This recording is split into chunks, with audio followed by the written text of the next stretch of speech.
अस्सलाम वालेकुम वरहमतुल्लाहि वबरकातुहू। हाज़िर खिदमत है स्केबीज़। ख़ारिश। ख़ारिश क्या है, क्यों होती है और इसका मुकम्मल इलाज क्या है, उसके बारे में हम बात करेंगे इस वीडियो में।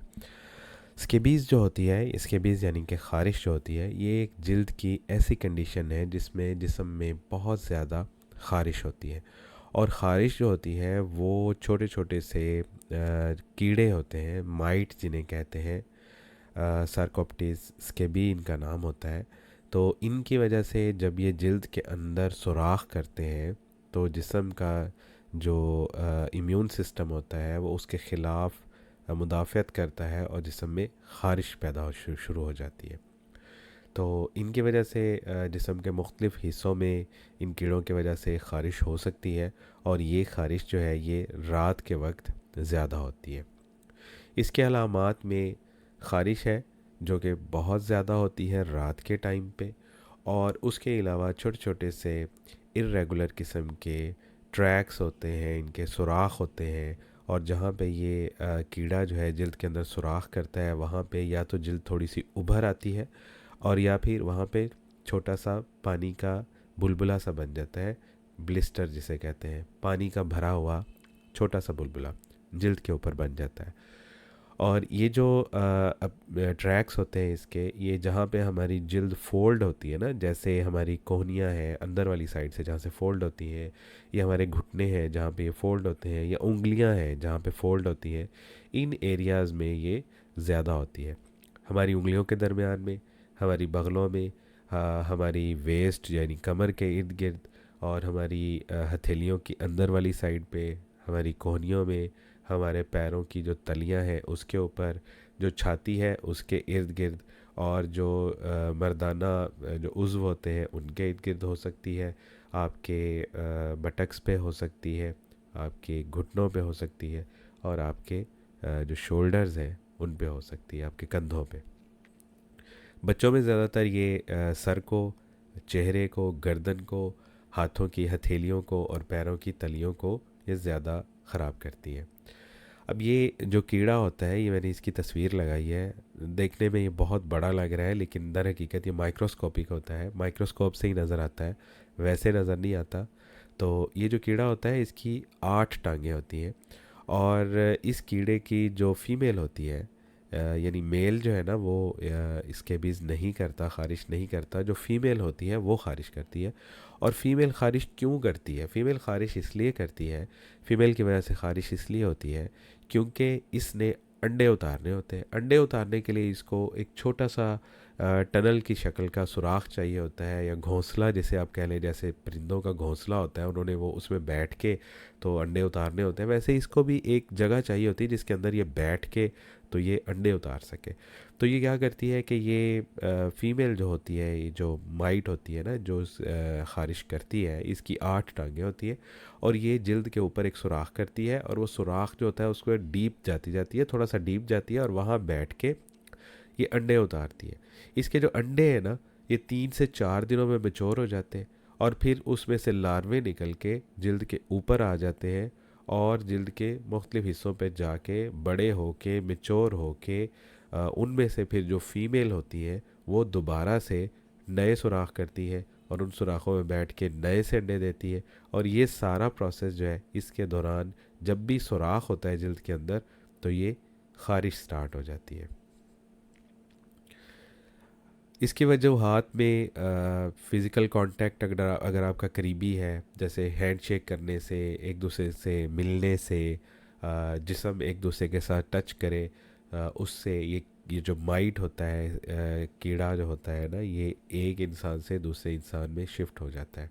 उसके अलावा अगर आप किसी के कपड़े शेयर करते हैं, किसी की बेडिंग शेयर करते हैं, यानी किसी के बेड के ऊपर आप सो जाते हैं, या उसका जिसको ये मसला है, इन्फेक्टेड पर्सन है जिसको ये ख़ारिश का मसला है, तो उसमें ये होता है कि वो एक से दूसरे को शिफ्ट हो जाता है। अच्छा, ये सिर्फ इंसानों में नहीं होता, आपने इस तरह के जानवर देखे होंगे, ख़ास तौर पे कुत्ते जो हैं जिनके ख़ारिश कर कर के उनकी सारी जिल्द ही ऊपर से, वो जो बाल होते हैं वो सारे उतरे उतरे होते हैं और उनकी जिल्द नीचे से नज़र आ रही होती है। आपको अक्सर बाज़ारों में इधर उधर फिरते हुए नज़र आएंगे, जो बहुत ज़्यादा अपने आप को ख़ारिश कर रहे होते हैं। इनको भी ये स्केबीज़ हुई होती है, यही ख़ारिश हुई होती है, और उसके नतीजे में इनके सारे बाल जो होते हैं जिस्म के वो झड़ जाते हैं। क्योंकि हमारे यहाँ पे तो इनका इलाज नहीं होता और जानवरों को देखने वाला भी कोई नहीं है, तो ये हाल हो जाता है इनका। कॉम्प्लिकेशंस इनकी जो हो सकती हैं, यानी पेचीदगियाँ इसके साथ क्या हो सकती है कि अगर आप बहुत ज़्यादा स्क्रैचिंग करते हैं, ख़ारिश करते हैं, तो उससे आपके जल्द के ऊपर निशान बन जाते हैं, ज़ख़म बन जाते हैं। और बाज़ औक़ात जल्द इतनी ज़ोर ज़ोर से उसके ऊपर उसको स्क्रैच किया जाता है, ख़ारिश की जाती है कि वहाँ पे बैक्टीरियल इन्फेक्शन भी हो जाते हैं, जिनको हम इम्पेटाइगो कहते हैं। ये दाई साइड पे तस्वीर आपको नज़र आ रही होगी बाजू की, इसके ऊपर ये सारा इम्पेटाइगो ही बना हुआ है। इम्पेटाइगो जो होता है ये सुपरफिशियल जल्द का इन्फेक्शन होता है, जल्द के ऊपर ऊपर ही होता है। ये अमूमी तौर पे स्टेफिलोकोकी और स्टेप्टोकोकई बैक्टीरिया की वजह से होता है। इसके अलावा अगर बहुत ही ज़्यादा सवियर फॉर्म हो स्केबीज़ की, तो उसको हम क्रस्टेड स्केबीज़ कहते हैं। ये हर किसी में नहीं होती। एक क्रस्टेड स्केबीज़ चंद लोगों में होती है, और वो लोग कौन से हैं जिनके अंदर कुछ ऐसी कंडीशंस होती हैं जैसे कि HIV के मरीज़ हैं, या क्रोनिक ल्यूकीमिया यानी खून के कैंसर के मरीज़ हैं, एड्स के मरीज़ हैं, या ऐसे लोग हैं जो कि हॉस्पिटल्स में रहते हैं या नर्सिंग फैसिलिटीज़ में होते हैं, तो ये बहुत ज़्यादा बीमार होते हैं, या ऐसे लोग जो बहुत बूढ़े हैं जिनका क़ुव्वत मुदाफ़ियत का सिस्टम बहुत ही कमज़ोर हो चुका हुआ है, तो उनमें ये क्रस्टेड स्केबीज़ होती है। और ये बहुत ही ज़्यादा कंटेजियस होती है, यानी एक से दूसरे को फ़ौरन ही हो जाती है, और इसका इलाज करना भी बहुत मुश्किल होता है। टेस्ट इसका क्या होता है, आम तौर पे तो हम लोग देख के ही हमें पता चल जाता है कि ये जल्द को देख के ही कि ये स्केबीज़ है। लेकिन अगर इसका हम टेस्ट करवाना चाहें, तो वो हिस्से जहाँ पे वो कीड़े ने काट के सुराख किए होते हैं जल्द के अंदर, तो हम उस हिस्से की स्क्रैपिंग लेते हैं। उस हिस्से का थोड़ा सा एरिया जो है उसको स्क्रैप करके, तो उसको हम माइक्रोस्कोप के नीचे टेस्ट करते हैं, तो उसमें हमें ये अंडे और जो कीड़े होते हैं, ये दोनों चीज़ें ही नज़र आ जाती है स्केबीज़ की। इसके इलाज में बहुत सी क्रीम्स और लोशन अवेलेबल है मार्केट में। तो ये आमतौर पे नहाने के बाद गर्दन से नीचे पूरे जिस्म पर ये लोशंस और क्रीम्स लगानी होती हैं, और इसको हम छोड़ देते हैं इन लोशंस और क्रीम्स को कम से कम 8 घंटे के लिए, ये जिस्म पे लगी रहती है। तो चूँकि ये स्केबीज़ जो है बड़ी तेज़ी के साथ फैलती है, ये ख़ारिश का जो मर्ज़ होता है ना, ये अगर ख़ानदान में एक बंदे को हो जाए तो फिर बहुत ही ज़्यादा चांसेस होते हैं कि सबको ही हो जाएगा।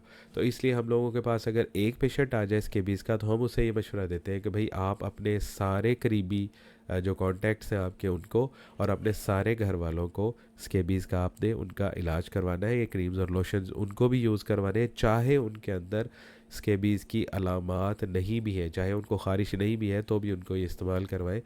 तो बहुत सी मेडिसिन अवेलेबल है, उसमें सबसे ज़्यादा परमेथ्रिन यूज़ होती है 5%। ये स्कैब फ्री और लॉट्रिक्स के नाम से आती है। लोशन भी होते हैं, क्रीम भी होते हैं। तो इनका काम ये है कि ये जो ख़ारिश के कीड़े हैं उनको, और उनके जो अंडे हैं उनको ये मार देती है। और ये सेफ़ है बच्चों के लिए भी, बड़ों के लिए भी, और उन ख़वातीन के लिए भी जो प्रेग्नेंट है या दूध पिला रही है। इसके अलावा लिंडेन है, लेकिन ये मेडिसिन भी क्रीम और लोशन और शैम्पू की शक्ल में मौजूद है। लाइसोनिल के नाम से आती है विल्सन्स की। लेकिन ये मेडिसिन जो है, ये बच्चे जिनकी उम्र 2 साल से कम है उनमें सेफ़ नहीं है, और वो ख़वातीन जो कि प्रेग्नेंट है या दूध पिला रही है, या जिनका इम्यून सिस्टम यानी क़ुव्वत मुदाफ़ियत कमज़ोर है, जैसे HIV एड्स के पेशेंट हैं, तो या ल्यूकीमिया के पेशेंट हैं जैसे मैंने पहले बताया, उनमें ये सेफ़ नहीं है, उनको हम नहीं देते।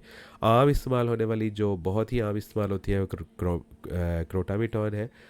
स्केबियोन के नाम से मार्केट में अवेलेबल है। ये दिन में एक दफ़ा लगाते हैं, 5 से 7 दिन तक लगाते हैं, और बच्चों में भी ये इस्तेमाल हो सकती है। तो ये ज़्यादा यूज़ होती है हमारे यहाँ पे। तो इन मेडिसिन से बेशक जो कीड़ा होता है स्केबीज़ का वो मर जाता है, उसके अंडे भी मर जाते हैं, लेकिन बाज़ औक़ात जो उसकी ख़ारिश होती है ना, वो कई कई हफ़्तों तक होती रहती है। तो ख़ारिश होने का मतलब ये नहीं है कि अभी भी अंडे और कीड़े मौजूद हैं, वो मर जाते हैं, उसके बाद भी कई कई हफ़्तों तक ख़ारिश रहती है। इसके अलावा अगर कुछ ऐसे लोग भी हैं जिनको हम लोग खाने के लिए मेडिसिन देते हैं, आइवरमेक्टिन के नाम से अवेलेबल है मार्केट में।